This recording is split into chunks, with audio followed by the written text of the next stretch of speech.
عبدالوحید صاحب نے ایک حدیث کے بارے میں پوچھا ہے کہ جو عبداللہ بن عباس رضی اللہ عنہما سے روایت ہے. وہ فرماتی ہے کہ ہم ایک سفر میں تھے حضور اقدس صلی اللہ علیہ وسلم کے ساتھ کہ قربانی کا دن آ گیا.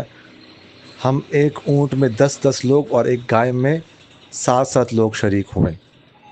تو اس کے بارے میں پوچھ رہے ہیں کہ ایک اونٹ میں زیادہ سے زیادہ کتنے بندے شریک ہو سکتے ہیں اور اس حدیث کا کیا مطلب ہے. دیکھیے گا بڑا جانور گائے، اونٹ، بھینس، کٹا، اونٹ، اونٹنی وغیرہ، اس میں زیادہ سے زیادہ 7 لوگ شریک ہو سکتے ہیں، 7 سے زیادہ نہیں.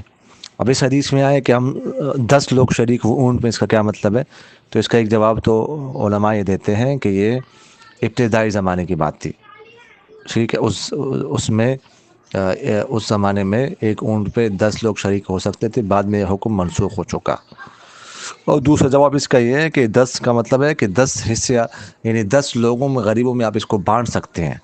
حصے تو شرعاً 7 شمار ہوں گے، البتہ یہ ہے کہ 10 لوگوں حصے کر کے 7 حصے کرنے کے بعد پھر جب گوشت تقسیم کرنا ہو تو اس کے 10 حصے کر کے 10 لوگوں میں بانٹ سکتے ہیں.